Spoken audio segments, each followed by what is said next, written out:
Hey guys, this is Tommy with Tommy Nation Politics. How's everyone doing today?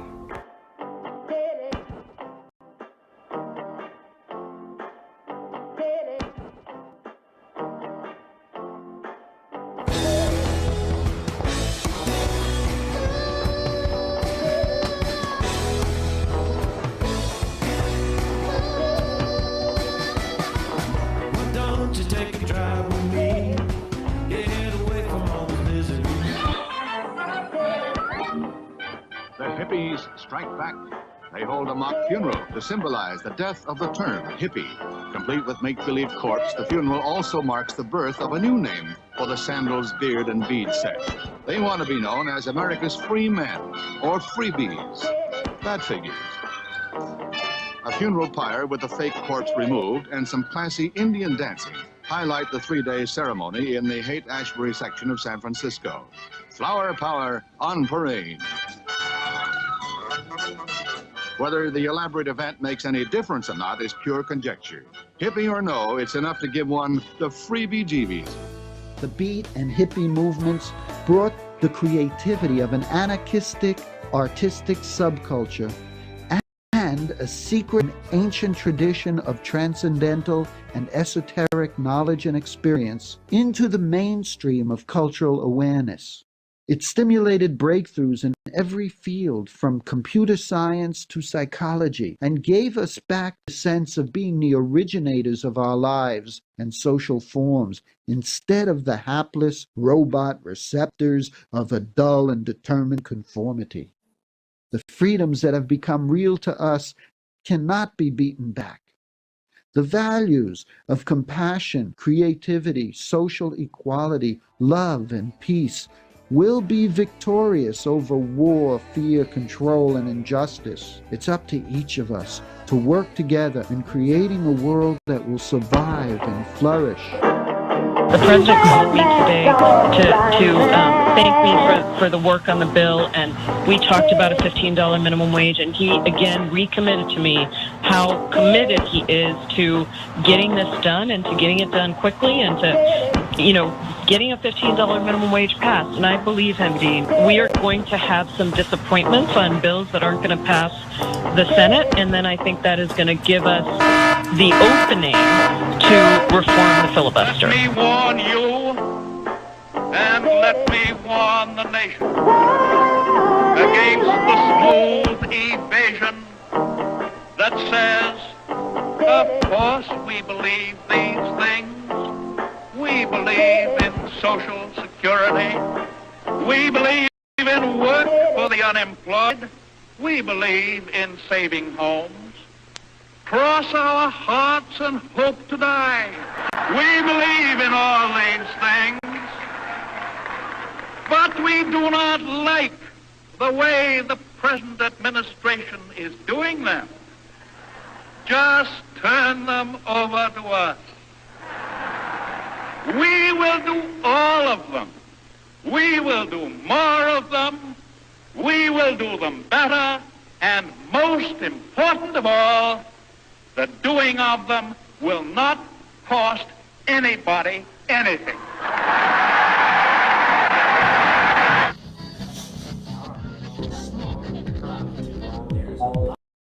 Hey guys, this is Tommy with Tommy Nation Politics. How's everyone doing today? Tommy Nation Politics.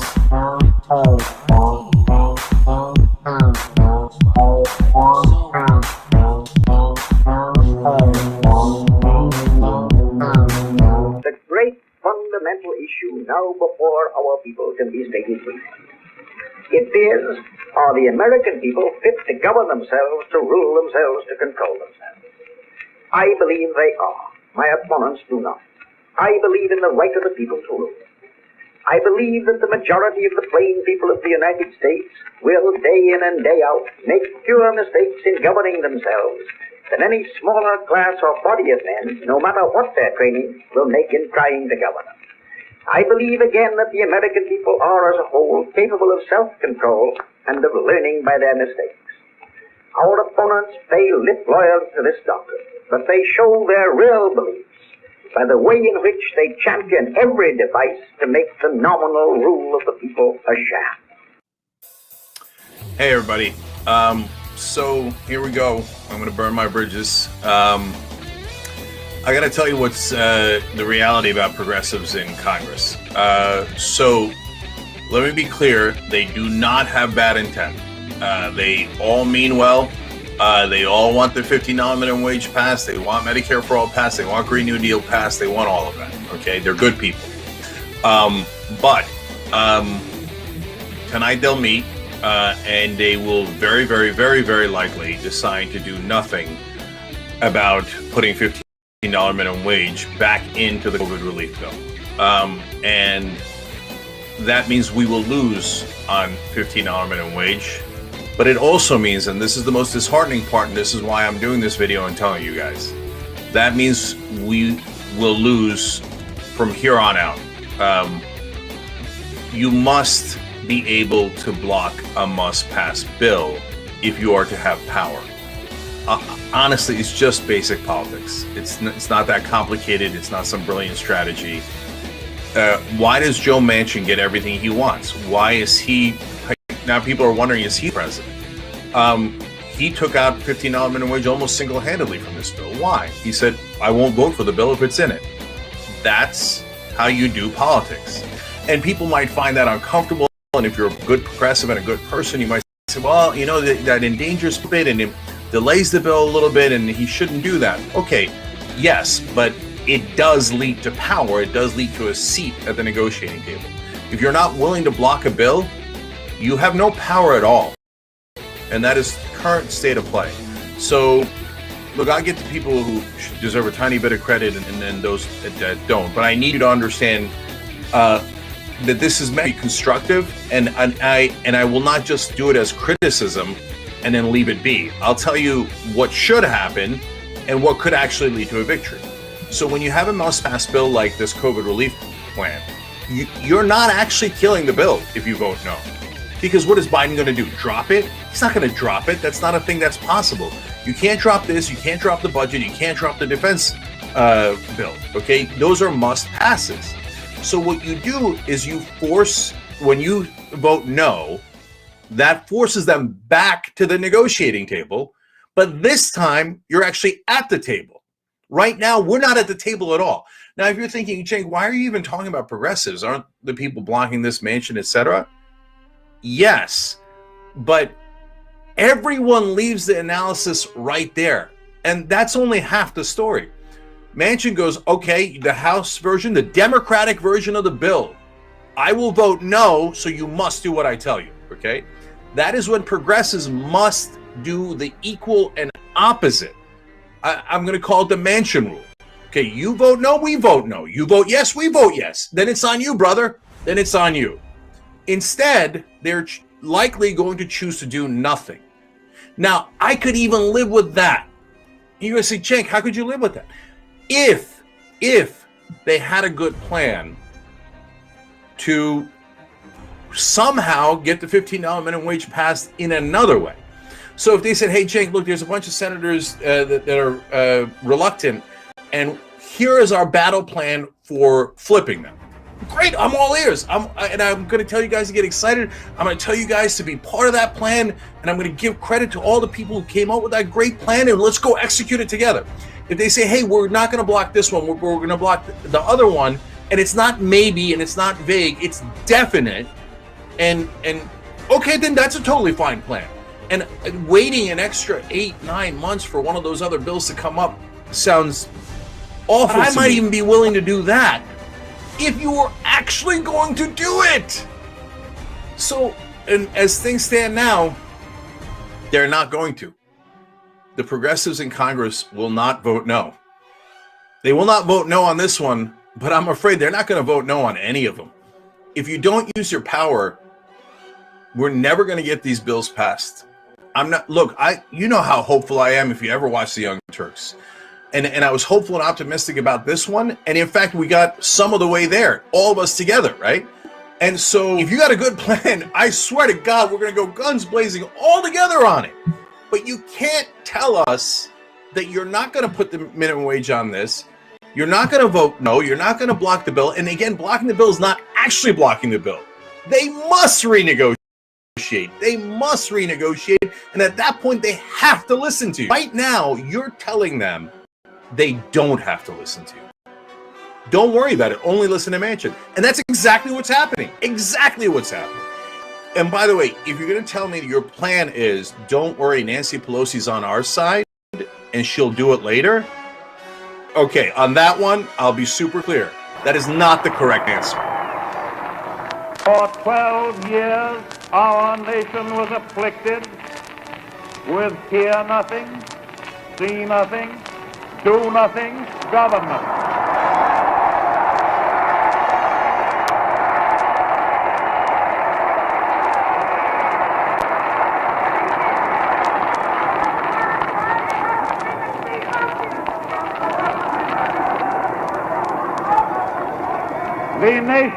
The nation looked to that government, but that government looked away. 9 mocking years of the golden calf and 3 long years of the scourge. 9 crazy years at the ticker and 3 long years in the breadline.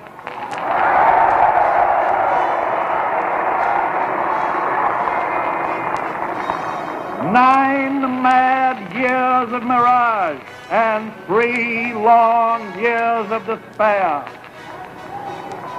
And my friends, powerful influences strive today to restore that kind of government with its doctrine that that government is best which is most indifferent to mankind.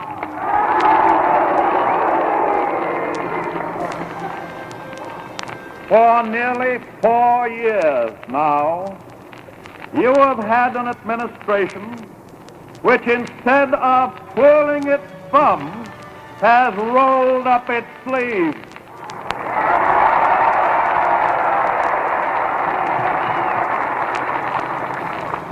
And I can assure you that we will keep our sleeves rolled up.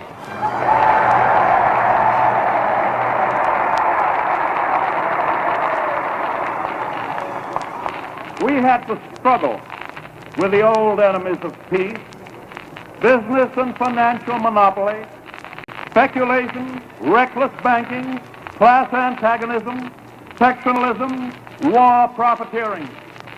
They had begun to consider the government of the United States as a mere appendage to their own affairs. And we know now that government by organized money is just as dangerous as government by organized mob.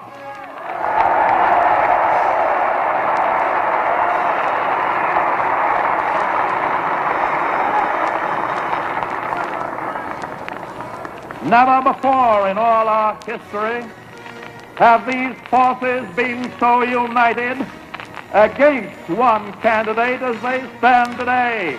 They are unanimous in their hate for me, and I welcome their hatred.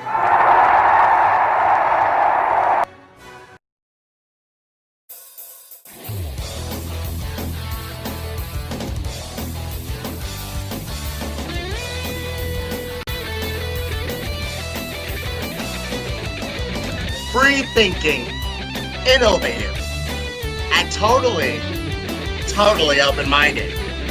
This is Tommy Nation Politics. How's it going, guys? Did y'all keep your sleeves rolled up? Free-thinking, innovative, open-minded.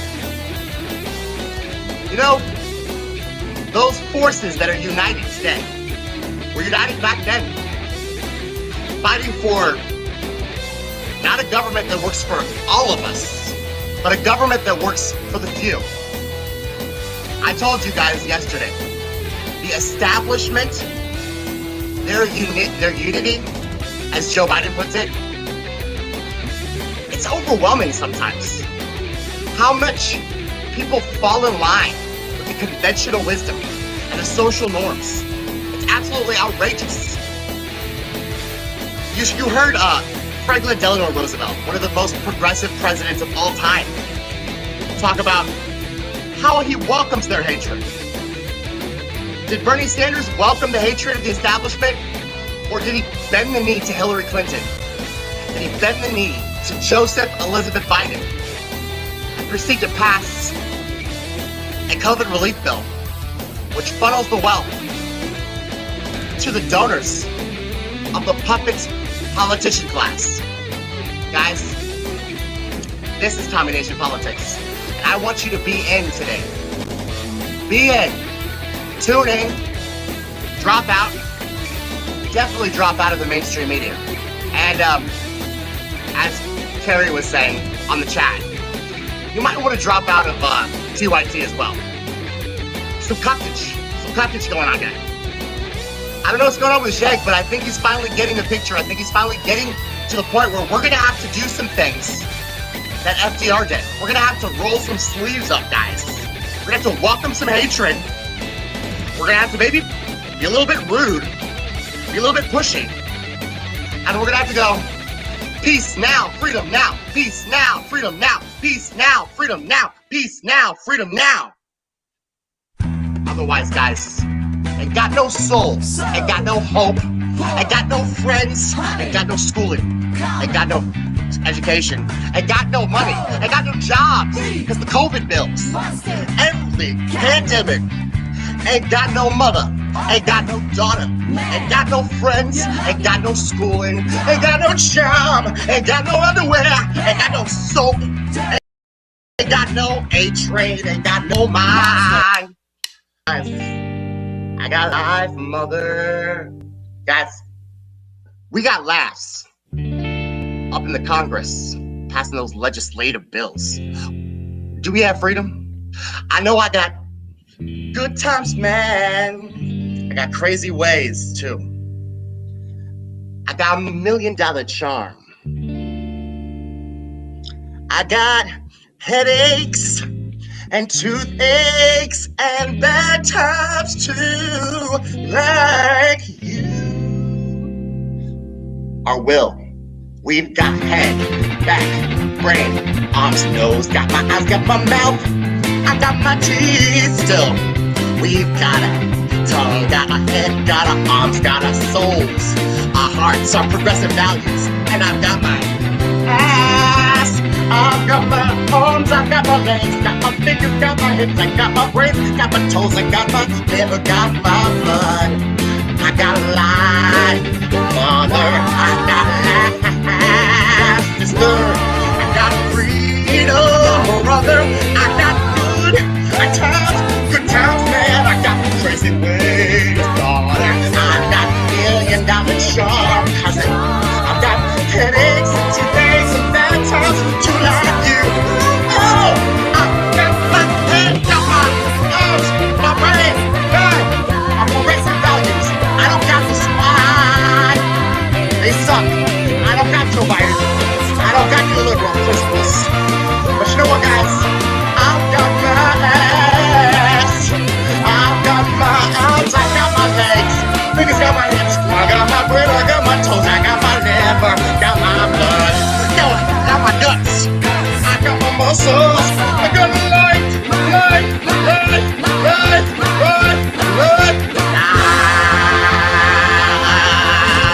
And you got a lot of nerve. Benny. Shut up, conventional wisdom. I'm gonna spread those progressive values all around the world, mother. I'm gonna spread that minimum wage, legalizing marijuana all around the world, father. And I'm gonna spread freedom and pro-choice all around the world, cousin. So everyone knows what I've got. And it'll work, guys. Trust and believe me. Trust and believe me. Amen. So, guys, it's time to talk about solutions. Solutions, guys. Like when you're thirsty, get a drink of water. How come when 80% of the country lives paycheck to paycheck, small businesses close down, people are facing evictions, moratoriums, why can't we solve those solutions? Why are they getting kicked down the road every 4 years as election campaign, talking points on the mainstream media? Does that sound like respect to you? Come to me the day of my daughter's wedding. You ask me for these things. You have no respect for me. Guys, I got some friends here. And I'm going to ask them some questions. Up first, we've got Andy Kennedy. Up near the UPA. How's it going, Andy? Welcome to Tommy Nation Politics. Well, thank you very much. I would also like to state that you got rhythm too. I mean, it's the black man. No, Now, I'm not going to push back on that, but I have a little rhythm myself. But hey, the next line in that is, who could ask for anything more? Well, I think we should all be asking for a lot more. We should. But for some reason, people seem to be content with the conventional wisdom, social norms, and the $1,400 checks that were not even promised. What do you think? What can we do to make people more? I don't know. I guess just know that they don't have to take crumbs. It's like a slavery mentality. That's what I'm struggling with, Andy. Well, as simple a question as that is, the problem is that the solution is still equally simple, but the problem that you have to fight is how many centuries of American propaganda that have told you that free things are bad, and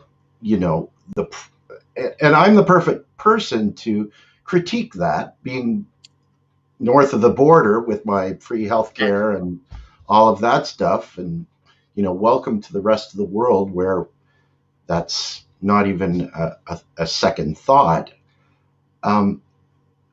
What needs to happen is that there needs to be an organizational shift on the left that makes it possible for us to concentrate on what we have in common rather than our differences, right?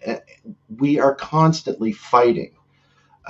Just recently released a podcast called from a gentleman that wrote a book called Cancel This Book. And we called the podcast Cancel This Podcast. But it was all about cancel culture. And this is as much of an epidemic in the United States as the current COVID pandemic. It's almost a situation where we're more interested in fighting amongst ourselves for a position at the table than we are about organizing and actually making change for everyone, right? And I think in the United States, a lot of that sense of socialness, of community is gone because people have become so tribalized by politics, by religion, by what we see with pushback against a vaccine that could save people's lives. Right. It's a very scary thing, and that whole idea, of reaching out to people, because if you're going to cancel people that don't agree with you 100% of your ideas, well, I'm sorry, but in the United States, there are 75 million people that voted for Donald Trump in the last election. And if you think you know the reason they did, you're not paying attention. And that's a real problem because you're never going to come to an agreement with those people. And the only way this happens is if that happens. Right? Right. Well, I think assuming anything about anybody without even having a conversation or discourse is probably a fool's errand, and it's not very diplomatic. But then again, before this whole cancel culture thing blew up, which is, Trump even said it on the CPAC. I'm hearing that, it's new to my ears. So he said. I'm like, really, Trump? But before that, we had just levels where you couldn't say certain things, censorship. I mean, it's all led up to this point where the society, as it is, we didn't want to talk to Kim Jong-un. We didn't want to talk to Assad. We don't want to talk to our enemies. We only want to talk to our friends. And then we end up in the bubble. Don't you think, Andy? I think that's of where course. the bubble Of begins. course. It's an echo chamber, right? It's easier to bounce ideas off of people that have the same value system or the same opinions as you do, right? Like, I mean, another problem that I've seen is that people are so rigid in their opinions and so afraid to change them, right? There's a comedian once said that opinions are like assholes. Everybody has one, but the problem is that where they're different is your opinions can be examined on a daily basis, right? You can always change your opinion. That means that you're constantly in a state of learning new things. If you hear something that makes sense to you, you can adopt it as your opinion, right? We don't have to get our opinions from mainstream media that have a certain agenda that they want you to understand, right? But you see, Andy, if you agree with conservative, then you just let another Trump happen, okay? Don't forget that. If you agree with the conservative about anything, then what he's Hitler and everything he says is bad. It's just the device, these two parties with social media, because the social media, it gets our data and tells us what we want to hear. And we're in the echo chamber even more. And then these two parties only want to maintain power. So they use our fears and our, insecurities to maintain power. And literally 9 months later, pass a $1.9 trillion COVID relief bill with $1,400 checks. Meanwhile, near Canada, UBI, free healthcare, we're literally getting screwed every single second of the day. And then we rely on these progressives, the squad, the House of Representatives. They had an opportunity to actually, do something like Abraham Lincoln would do, or Captain My Captain, Dead Poets Society. They had a chance to actually make a difference, make a statement with their no votes, and they didn't even do it. Is it really a committee assignment? Is that worth that? Your principles and values? It's unreal. I can't square it. It's what you ran on, guys. I don't get it. Well, I think that the emphasis on electoral politics in the United States is way above and beyond where it should be. Bernie, his biggest thing was saying that change doesn't come from the top down; it starts with the bottom up. You look at the women's rights and the civil rights issues; those were people crossing that bridge that had nothing to lose, that were willing to put their lives on the line to make change, right? And that movement gained support because of that. Right. And those are how real changes happen, right? We were lucky in the 30s when an FDR took control and understood macroeconomics and realized that it wasn't about the amount of money, it was about the way it was spent. And they made the changes.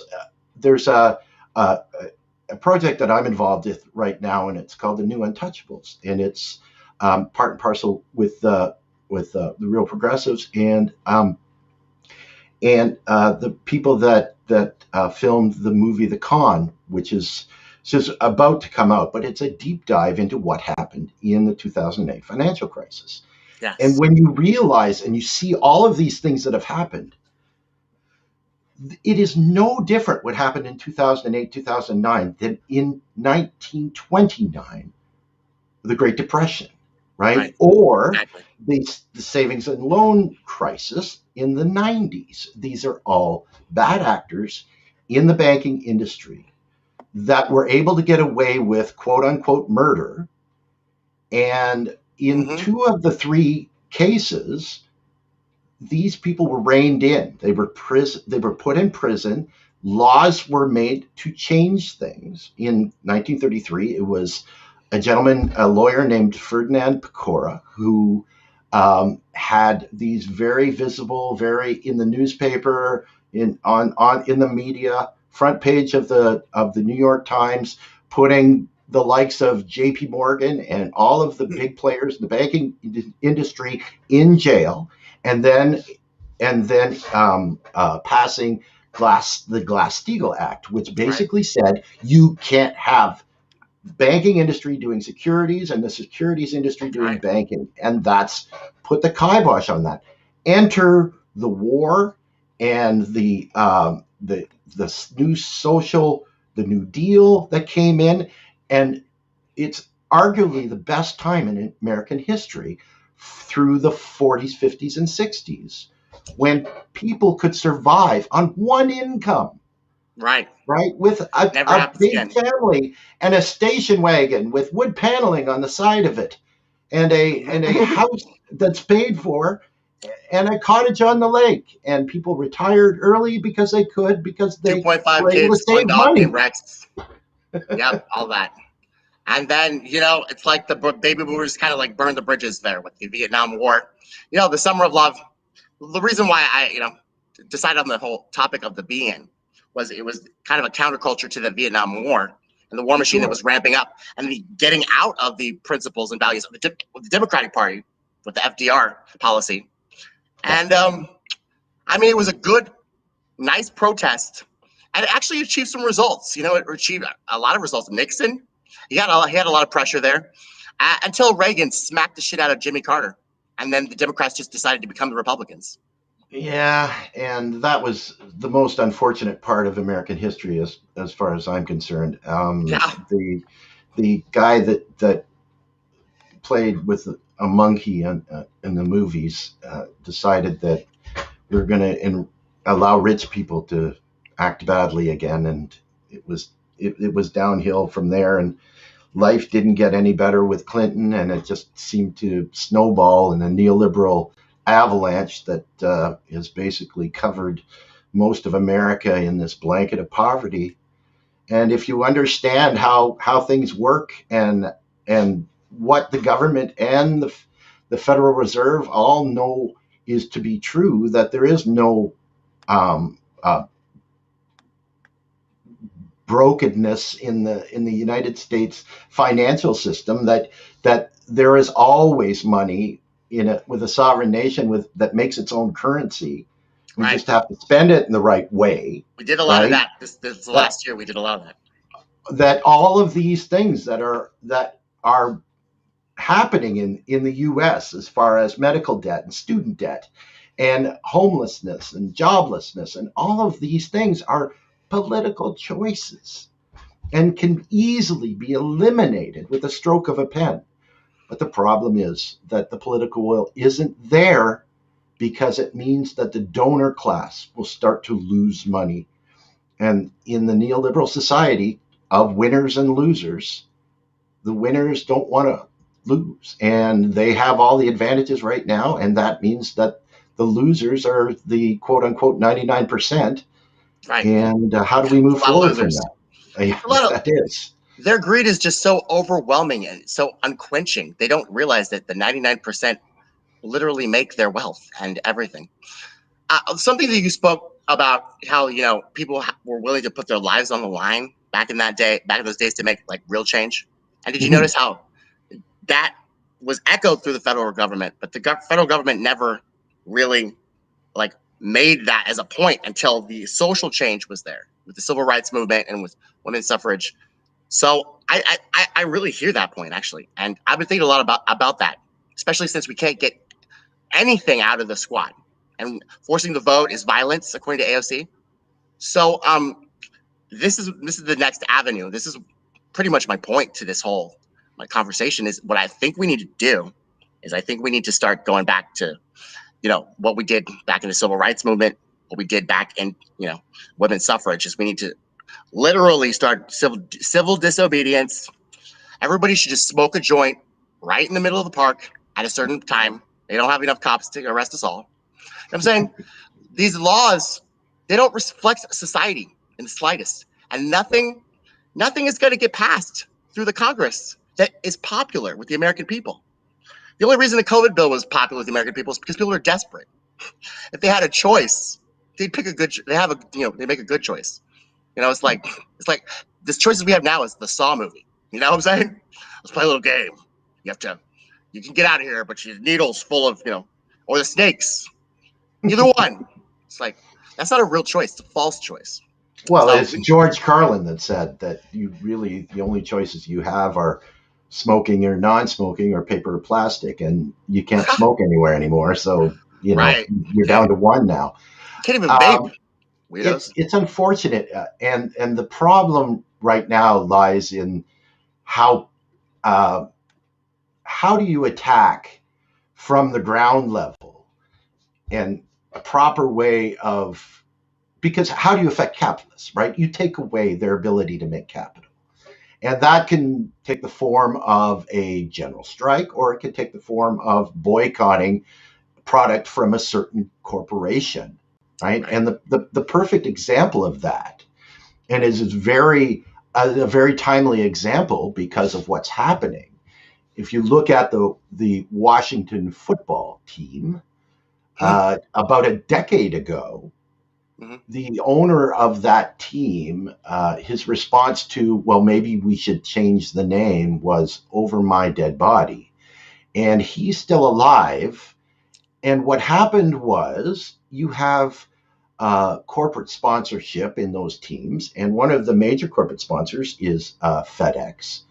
And they were feeling the pressure from outside of their organization, of people boycotting their product. And they went to the owner of the team and said, okay, it's time to change, or we're pulling our support. And like I said, he didn't die, so the name changed anyways, right? So how do you affect the capitalists from making capital, right? And that is, number one, our greatest strength as a large group. We take away their ability to have that capital, to get that capital. Because like you just said, it's all about greed. There is one religion in the elites in the United States, and that is greed. Yeah. It's sad. It's very sad. And so I guess the question now is to how do we organize like back in the day where it was actually effective to make the change that we need to make? Because a few of us could do it, but then it becomes a political issue, just like this COVID. Yeah, isn't it funny how this COVID pandemic became a political issue? It's insane. Sign of the times, right? Yeah, but Why do they say, why you never let a good catastrophe go to waste, right? Yeah. Was that House of Cards, or was that a real person? No, it actually, I forget the name of the gentleman, but it was it was like a Donald Rumsfeld type thing, but that's certainly the way that we do, and you can demonstrate all of that in the response to COVID, right? And what we've seen, and looking at places like Texas, the state of Texas, the state of West Virginia, they're 100% open again. Well, why is that? Well, the solution to that problem from a neoliberal capitalist perspective that doesn't cost the donor class any money is to open up and tell people that it's not really dangerous, put a little bit of doubt in their fear, but also don't give them any help, right? Right, exactly. You're going to have to go to work. You're going to have to do that. We're going to save you with the vaccine. Exactly. Right? And that's the only way forward that doesn't explain to people any further that the U.S. can't go broke, right? Because now we're seeing, now that the Democrats are back in power, both wings of the exact same bird, the Democrats and the Republicans, are now crowing about the deficit when it wasn't a problem, when you were cutting the taxes to rich people, right? It's so ridiculous. Especially right now. It's ridiculous. These yeah, guys. Absolutely. They play the same old songs every single time. That's why it actually gives me like a mental illness to see the same reruns. Like you just said, the 2008 bank bailouts happening again. The crisis, don't let good crisis go to waste. Remember when Osama bin Laden bombed the World Trade Centers and we went to Iraq? You know, the same strategies, overthrowing governments for oil, hanging out with the Saudis, drone strike in Syria, you know, doing stuff like that. It never changes. The same strategy. Somehow so effective because they have the fourth estate, I guess. They have the mainstream media to constantly pound that narrative into people's heads. Some of my liberal friends are like, "You're not bombing Syria," for the longest time. Not until the CNN had to cover it did they believe me. Yeah, see.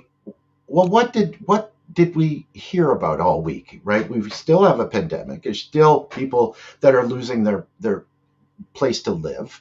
Right. Excuse me. There's all of the problems haven't changed in any way. Biden hasn't really done anything that he said he was going to do. Right? Where's that student tuition help? There are still lots of kids in cages, and in fact, in the last 2 weeks, it's gone up by triple. Apparently, I've heard that story. I haven't confirmed it, but I heard that today. And so nothing has changed. Nothing substantially has changed. Andy, you're telling me that he's actually kept his campaign promises to the people that his donors. Sure. Nothing will fundamentally change. Exactly. See, guys, Joe Biden's not a liar. I was wrong. No, so yeah, exactly. Who was it? Hillary Clinton. She had a public persona and then a private. What was that thing she had? She had a public opinion and then a private opinion. Yes. Like, this is what I'm really going to do with Goldman Sachs. I think she got it from Neera Tanden.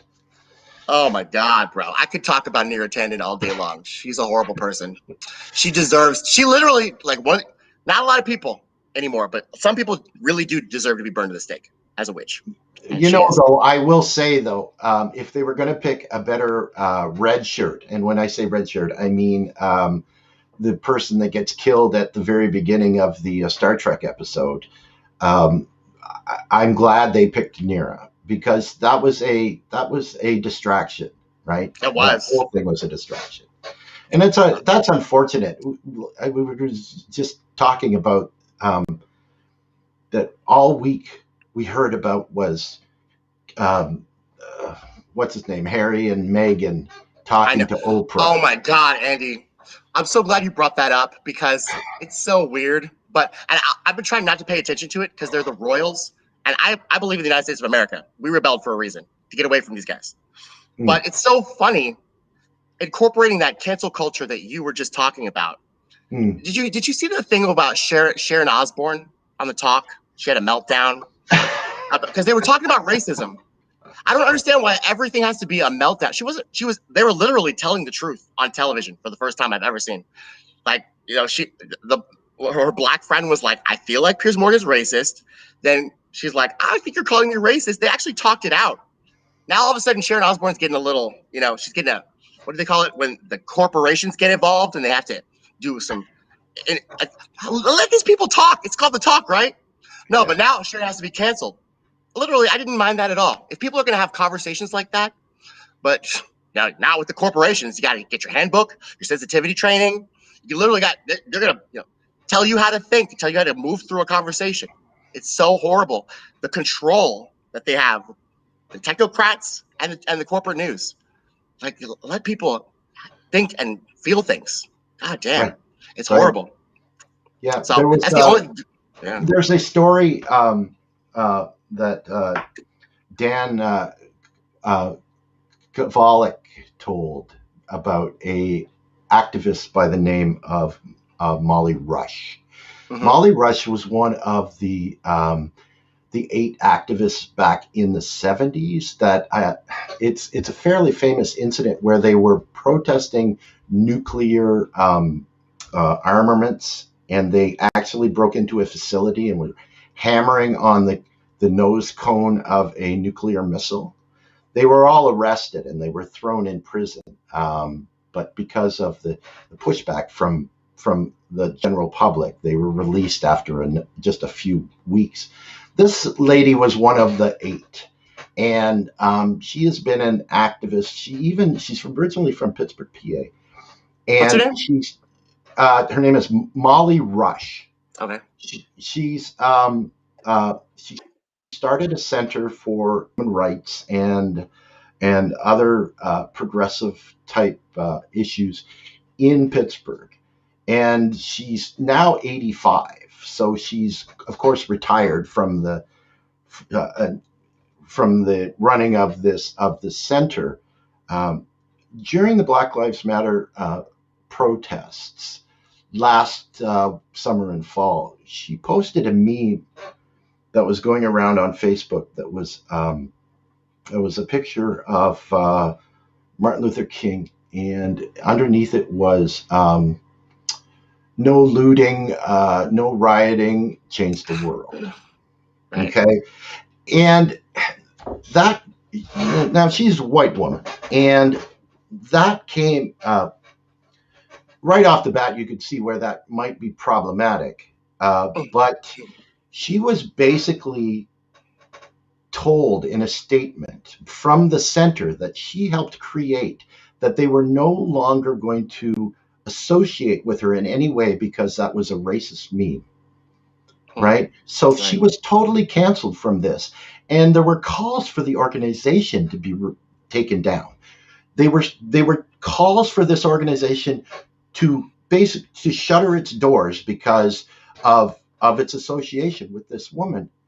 Well, when you looked at it and you looked into it, and Dan did this deep dive, and it was actually part of the book that he is writing, was that 80% of the rioting and the damage that was done during the Black Lives Matter protests were done by young white men, right? Mm-hmm. The co-opting of the Black Lives Matter movement in these different cities, 80% of it, right? Right. So she was actually right that it wasn't the black people or the people protesting for Black Lives Matter that were causing this damage. It was being co-opted by young white dudes, right? Right. So she was canceled for a meme that she was actually correct about. That's the whole thing that we're seeing with cancel culture right now. Right. That we all have to remember that our journey to a just society means that we're all learning to become better people. That means that we're becoming allies, right? That we're becoming advocates for all people. You can think that it's good to have Medicare for all and to have a Green New Deal, but still think that people that come into the United States without a passport are illegals. You still have some growing to do. That's not a bad thing, as long as you continue to grow. But we can't cancel people. We can't. Causes people not to be free thinking, because then they're scared, right? And then again, there's those 75 million people that voted for Trump again. And the left all seem to happen to believe that the reason that those people did is because they're all white supremacists. Yeah. Right? See, that's the two parties, though. That's the two parties using a good crisis. I don't know how people fall for it. It really isn't. I live in Texas, by the way. So yeah. I hear Republicans talk all the time. I'm not super scared. I don't want to censor anybody. Literally. There's a prayer at every single everything, okay? Oh my God, do I get offended? Oh, I don't worship this God. No, you just live your life. Let it go. Maybe eat some, chicken pot pie. Have some cornbread. Let it go. So there's more important things to think about. You got the left thinking about, cancel culture. They call it holding people accountable culture. Well, you can hold people accountable. How about you hold Joe Biden accountable? Instead of Sharon Osbourne, why don't you hold AOC accountable? Because she actually ran on some things. She actually did. Sharon Osbourne is a talk show host. So before we hold everyone else accountable for their actions and what we perceive to be a slight or, a subconscious bias, why don't we start with the people that we elect first? Because we elected them. I feel like we kind of just we just put these people there and they're okay, good. At least it's not Trump. I don't know. I'm more. We need more hands-on. It's a revolving door, right? It just goes round and round. Let's just wait for the midterms. Well, wait for the next election cycle. Oh, we'll just keep waiting and waiting and waiting, and still getting the same shit sandwich that we always got. Right? And FDR would literally have smacked us the shit around because he said to keep our sleeves rolled up, and progressivism is all the people getting involved and participating in democracy. It's the only way democracy can work. And it's not participating if you just vote one time and then don't hold them accountable. And then some TV personality you don't like says something and you want to cancel them and get them fired. I mean, it's not productive. Exactly. How is that any different than Laura Ingraham telling a basketball player to just shut up and dribble? Right? I know. It's no different. By the way, anytime Laura Ingraham says anything, I feel like she's racist. She's just got that. She's got that smarmy voice. I'm sorry. Yeah, I know I'm going to get canceled for making fun of a woman's voice. I'm sorry. I'm not sexist, but listen to her voice. It's a unique voice of smarm. She's like Ted Cruz. Hey, Carrie, are you going to get on here? Have a conversation with us or what? She's all hiding in the chats like a sleuth. I don't know what's going on with her. I know she's has a very busy day and she had some engagements that she had to attend to. But okay. I like talking to you though, Andy. You're very well. Thank you, and smart. I appreciate talking to you as well. I have nothing but hope in my heart for the world. It's the only thing that keeps me going as I'm locked in my house during this pandemic and trying not to be discouraged by the current environment of politics in not just in the U.S. but everywhere, right? In the UK, in my own country, there's work to be done everywhere. And what's going on in Canada? We have our major problem is that we are the younger, shorter brother of our southern family member, and we have a major inferiority complex, right? Yeah, which that's so nice. Well, and plus, we have snow for 4 or 5 months of the year. I do want to say, as sad as I thought it was, that what was happening in Texas with the winter storms. I was secretly calling your state Canada South during that. But I know what it's like when you can't keep your house warm and your pipes freeze due to an ice storm that happened in the right around the year 2000, 1999, 2000. And it's a pretty helpless feeling. It is. Ours was caused by Governor Abbott, who likes small government, and he was told to winterize the pipes. But he said, you know what? I don't care. So at least I don't know if it's like that in Canada. Y'all have more than 2 parties, right? Y'all have 5. I heard. There's I would say 4 main parties. One is specifically was generated in Quebec when during the separation, when Quebec was trying to figure out if they wanted to separate from Canada or not. The 3 main parties are the Conservatives, Liberals, and New Democratic Party. The Conservatives are like the GOP, the Liberals are like the Democrats, and the New Democratic Party is basically a socialist party. But of course, cool.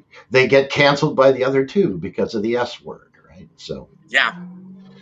I've actually worked in election campaigns for the New Democrats and trying to push forward. I was a proud auto worker union member for 30 years when I retired in 2017. So, there is it's Canadians like to vote different parties in and out depending on how they perform. They're not as tribalized as the U.S. 2-party duopoly that's going on. So, right. So it's a little bit different, and it's certainly why we have certainly more government run or government funded programs, progressive programs in this country, right? And right. It makes me sad. I just want Americans to have the same kind of opportunities, right? I have so many American friends, and I love the country. I mean, do you love your healthcare? Do you love your healthcare? I love my healthcare. I can go to see my doctor, and I could forget my wallet, and it doesn't matter. But you have to wait months and months, right? If you have a heart attack? No.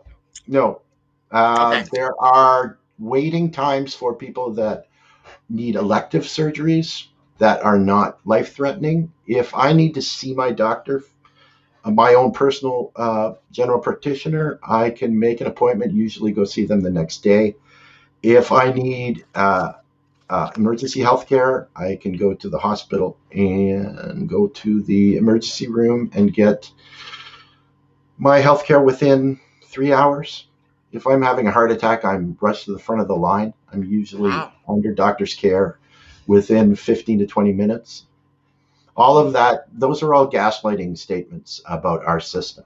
Yeah. And it's I know. It's really unfortunate. Thank you for debunking them in real time for me. Thank you. Not a problem. That's awesome. Let's see, what else is scary about socialism? You have a UBI right now, right? You have a UBI We for have pandemic? it's basically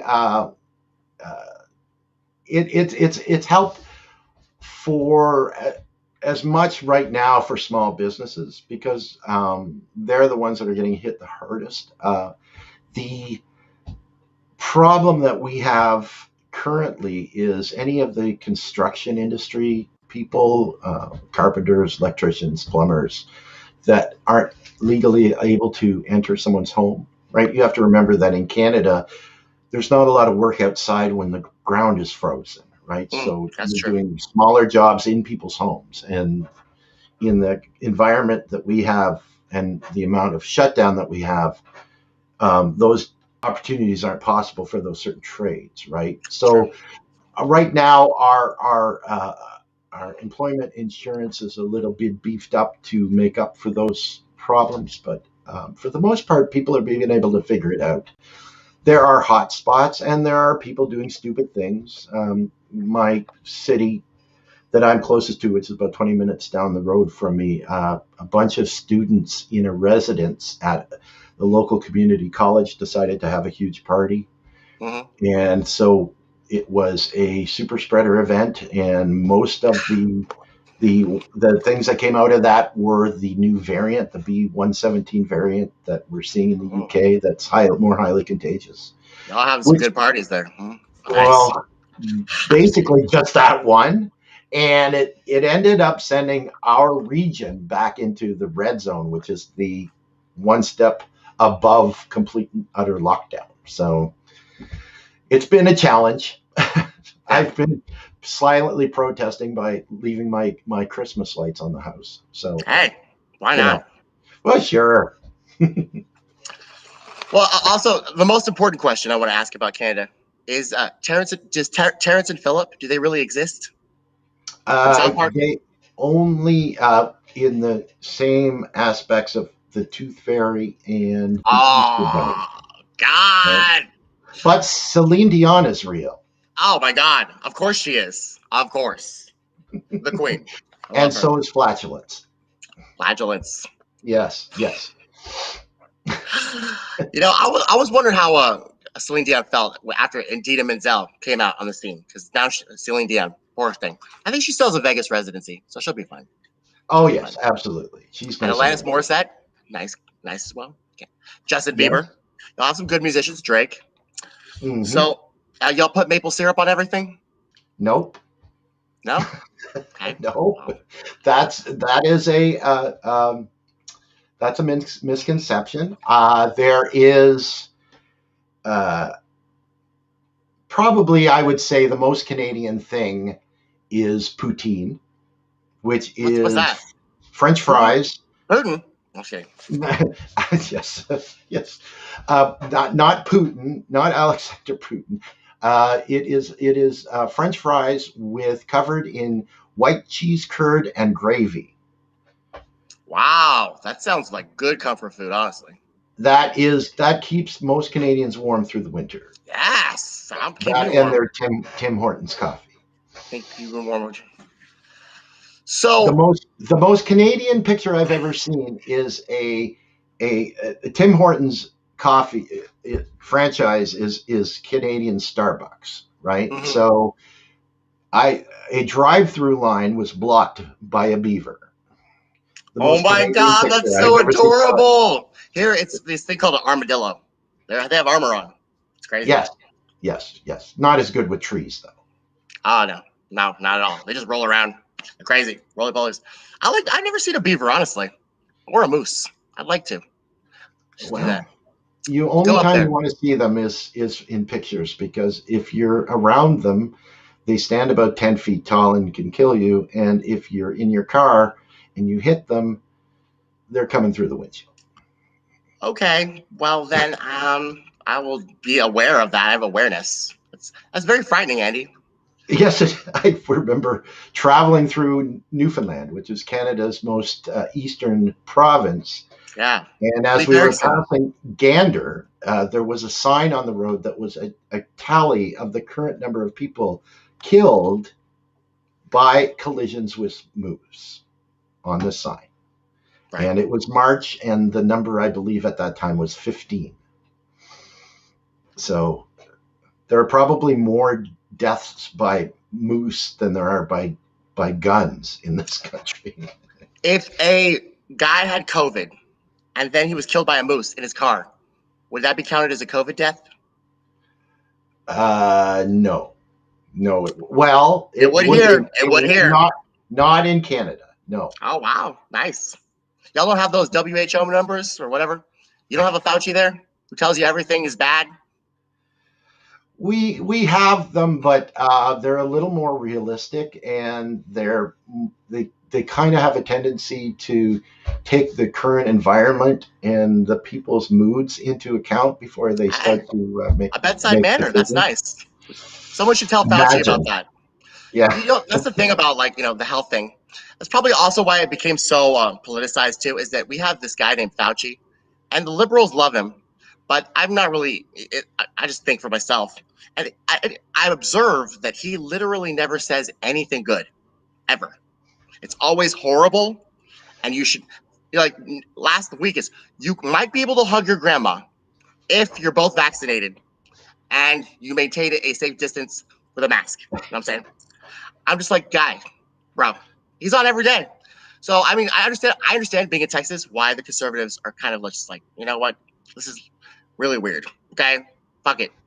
We're all kind of sick of this stuff going on. Honestly, I have this thing where I'm not religious or anything, but I feel like if it's my time to go, it's my time to go. And I'm not going to be able to, final destination that, there is some power greater than myself, and we all are here with a purpose. So we shouldn't be afraid of we shouldn't be afraid of diseases or, mooses or, the only thing we should be afraid of is fucking the most awesome military on the face of the planet. Drone strike, with increasing censorship and fascist activities. They're calling Trump a fucking fascist. They were calling Trump a fascist. Who was the guy who literally his son had a laptop and that just disappeared like Stalin? Yeah. Well, so, it's weird over here. It's weird. The people with the power are the ones that write the history books, right? So, unfortunately, yeah, they write them too. They write the crap out of them. That's why the pages are white. Ah, yeah. They have some really good. I miss Old English though, when they said no coalescence with the extra A's and the extra E's. I like that. And inkwills, you really had to have something to say if you were gonna write with an equill. So it was very important. Absolutely. I think that's why people like the Harry Potter series so much. Why? Was that written with an quill? They all wrote the Hogwarts, right? Yes. I bet you if you had to write with an ink quill and use good grammar, the New York Times, the Washington Post, and definitely the New York Post, they'd be canceled immediately. Well, and there was no way that Trump would have had a chance of winning that. I know. Sad. He doesn't have I think with the exception of reciprocal, which he loves to say, I don't think he has another word with more than 2 syllables in it. So, unfortunate. I mean, he is really dumb. He wrote The Art of the Deal, and someone else wrote it, and he's dumb himself. No surprise there. He's not a Hitler, but he's super dumb. If he wasn't so dumb, he would still be president, because Joe Biden's horrible. Honestly, I think that's what it is. He just didn't have that whole gravitas where he could just manipulate people. He was just the dude, tremendous ratings. Rosie's a dog. You know, I think his problem is he's too freaking lazy. yeah, true. You know, that he didn't want to do anything. He thought he could just be the president and walk around and drive around in an armored car and wave to people like the American queen that he is, and just be ceremonial in nature. And then they said, well, you got to go to these briefings and listen to people. Yeah, he didn't want to do the briefings, exactly. It's so funny. It's so funny though. That's right. This guy. I mean, he's the president we deserved. We deserved him. We really did. Like literally, we're a TV head nation. We deserved a TV president. I don't know what I don't know what it means that Joe Biden's president. He's a plagiarizing, crime bill racist, dementia-riddled old man who's constantly lying all the time. What does this mean about us? What does it say about us? I don't know. I'm not sure. We were afraid. I don't know. The propaganda worked. It means there aren't enough people in the U.S. that understand what could really make life better for people, right? Unfortunately. Wow. Andy, you need to come on all the time, bro. You're giving me like a piece galore, for sure. Well, that I am locked in my house, so I'm free most days. Yes, I'm gonna use my capitalism skills to exploit that. Okay. Okay. All right. I learned. All right. And we can talk about MMT as well. What's that? MMT? Yes, monetary theory. It's an explanation of how things work in finances that allow your government to spend money on the people and not just on the military. We should talk about that because I was paying attention in economics until that happened, and then I fell asleep. Gotcha. I wasn't good at that. Yeah. Okay, so last question before we go, because we gotta go now. But force the vote. Is that a strategy that we want to push? Is that what we're going to be doing? Because we need to organize, like you said. So let's all get behind a strategy right now. Because the House, the politicians don't have one. We need a strategy. Force the vote. Is that our strategy? What do you think? I think it is. I think it kind of has to be. And again, I'll harken back to the time with the civil rights deal that happened, right? It didn't pass its first time through. It didn't pass until the following year, right? So what did you do? Well, you gave it some recognition. You let people think about it for a while, and you let people change their ideas. Like, how many people in the United States before Bernie Sanders came along thought that it would be a good deal to have Medicare for all, right? Or a $15 minimum wage, or student debt cancellation, right? Well, as soon as those things were brought into the mainstream media, people started to think about them and understand why it would be possible to make people's lives better, right? So if you force the vote, you're putting it out there. You're allowing conservatives who've never heard of this on Fox News to think, well, shit, maybe I don't have to go broke if I get cancer, Maybe, and maybe we can all come to an understanding that despite the fact that we have different opinions on things like Roe v. Wade, that shouldn't hold us back as a society. Shouldn't. Right? We should, we should be free thinking at all times. And I agree with that. So force the vote is a strategy, and we should be free thinking, innovative, totally open-minded, guys. Thank you for watching Tommy Nation Politics. Andy, thanks for being here. Keep in touch, bro. It's a pleasure. It was an absolute pleasure. Thank you. Y'all take care. Happy weekend. Get